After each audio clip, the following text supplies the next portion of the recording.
নমস্কার, আপনারা দেখছেন ডিকোড মিডিয়া। আপনাদের সাথে আমি বিনীতা। এসআইআর এর চূড়ান্ত তালিকা প্রকাশের আগেই রাজ্যে প্রবেশ কেন্দ্রীয় বাহিনীর। আজ এসআইআর এর চূড়ান্ত তালিকা প্রকাশের দিন। তার আগেই শুক্রবার গভীর রাত্রে মালদহের কালিয়াচকে কেন্দ্রীয় বাহিনী প্রবেশ করল। বিএসএফ এর এক কোম্পানি ইতিমধ্যেই কালিয়াচক থানায় এসে পৌঁছেছে।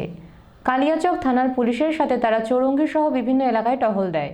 মালদা উত্তরের বিজেপির সাংসদ খগেন মুর্মু এই সিদ্ধান্তকে স্বাগত জানিয়েছেন।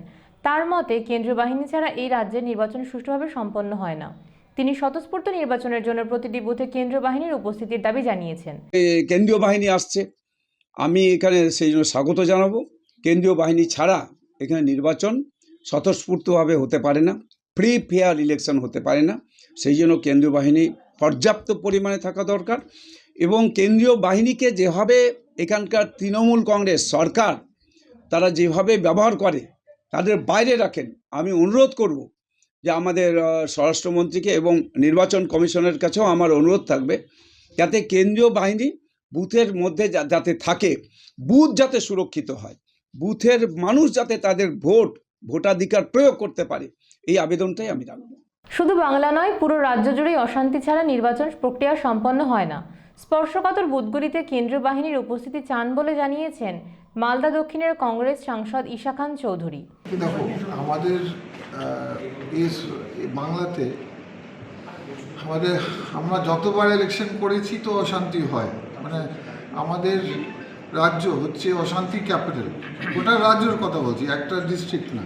তো এটা তো আপনি ইভেন পঞ্চায়েত ইলেকশন কংগ্রেস চেষ্টা করেছে, লালবাবু এবং অধীরবাবু চেষ্টা করেছে যাতে যে পঞ্চায়েত ইলেকশনের মধ্যে যাতে কেন্দ্র ফোর্স থাকে। কারণ আনফর্চুনেটলি টিএমসির আন্ডার রাজ্য সরকার আন্ডার অনেক অশান্তি হয় ডিউরিং ইলেকশন টাইম। এটা কেউ অস্বীকার করতে হবে। অন্যদিকে জেলা তৃণমূল কংগ্রেসের মুখপাত্র শুভময় বসুর দাবি, কেন্দ্রীয় সরকার, সিবিআই, ইডি সবকিছুর মাধ্যমে বহুবার সরকার এবং তৃণমূলকে হেনস্থা করেছে।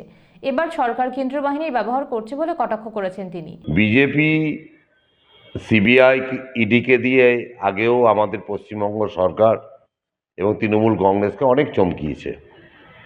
যখন এটা দিয়ে কিছু করতে পারলেন না, তখন তারা নির্বাচন কমিশনকে দিয়ে এসআইআর প্রক্রিয়ায় তো মানুষকে একটা বাদ দেওয়ার চক্রান্ত করছেনই, পাশাপাশি যেটা ভোটের ঘোষণার অনেক আগেই এত কোম্পানি সেনাবাহিনী এনে একটা লাস্ট ওদের একটা অস্ত্র, সেই অস্ত্র তারা প্রয়োগ করেছেন। এবং পশ্চিমবাংলার রাজনীতিতে আমরা দেখেছি যে বিজেপির সঙ্গে কংগ্রেসের বক্তব্য ঠিক একই।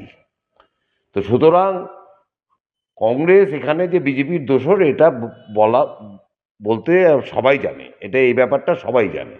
তো সুতরাং আমরা এতে কোনো ভীত নই।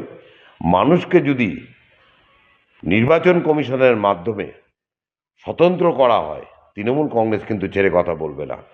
Bureau report, decode media.